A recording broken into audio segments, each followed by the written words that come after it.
Let's speak about something most men refuse to admit, something religion itself hints at but few dare to confront. Women are not what men think they are.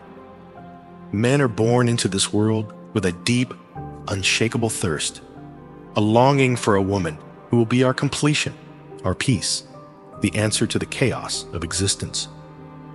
We are told she exists.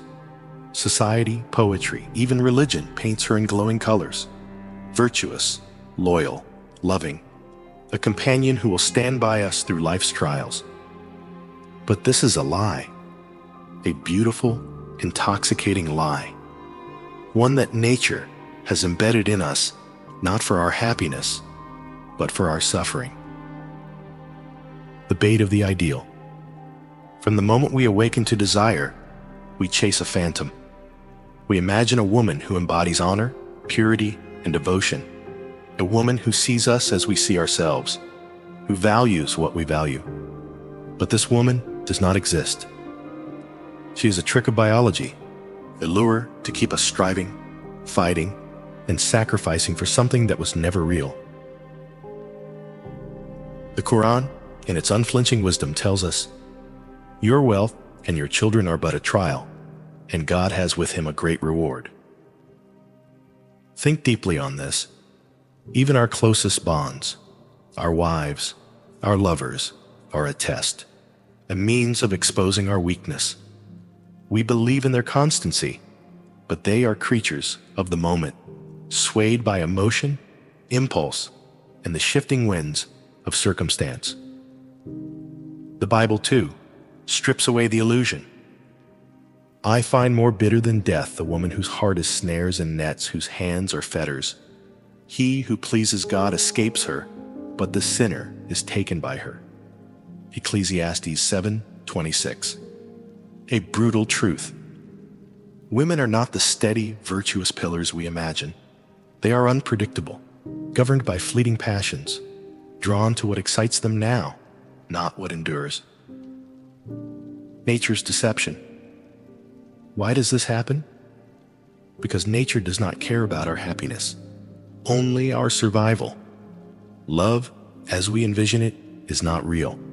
It is a chemical trick, a fleeting high to ensure procreation. A man dreams of a lifelong companion, but a woman's nature is wired differently. She follows her emotions, not duty. She seeks stimulation, not steadfastness. We see it everywhere. A man sacrifices, builds, and remains loyal, only to be discarded when boredom sets in. A man believes in forever, while a woman conditioned to move on when the feeling fades.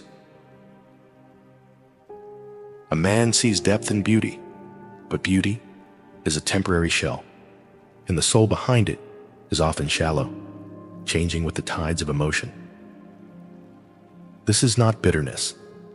It is observation. The modern world has only amplified what was always true. Women are not the moral anchors we hoped for. They are creatures of the present, thriving on novelty, drawn to power and excitement, not to loyalty or sacrifice. Religious texts, in their deepest teachings, do not promise harmony between men and women. They warn of enmity. They do not describe love as a meeting of souls, but as a trial, a struggle, a test of a man's ability to endure disappointment.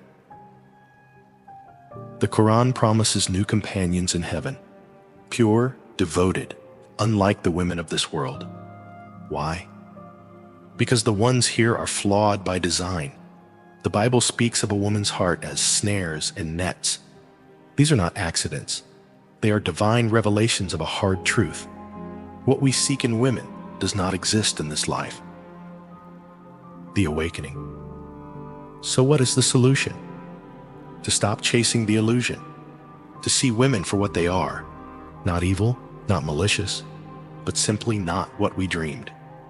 They are human, yes, but their nature is not built for the ideals we impose on them. A man must focus on his purpose, his mission, his survival. Love, as we fantasize about it, is a distraction. Marriage is not a merging of souls. It is a contract, a fleeting alliance in a world that does not reward naivety. The way forward. Do not hate women. Do not resent them. But do not worship them. Do not enslave yourself to the fantasy. Accept that their love is conditional, their loyalty temporary.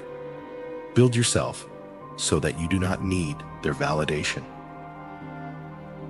The great tragedy of man is that he spends his life searching for a reflection of his own nobility in women, only to discover that it was never there.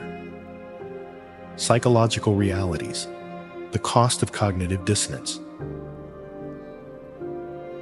Modern psychology exposes the fallout of these ideals.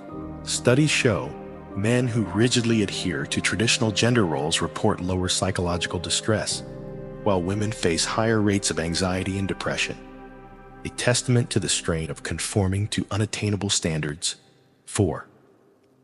Gender stereotypes paint women as communal, nurturing, and men as agentic, assertive. Yet, self-characterizations reveal women often internalize these roles more harshly, rating themselves as less assertive than men perceive them. 12. The Bible's warning about women's snares, Ecclesiastes 7:26, finds a modern parallel in dating apps, where men chase the illusion of a perfect partner, while women navigate a minefield of hypergamy and emotional labor.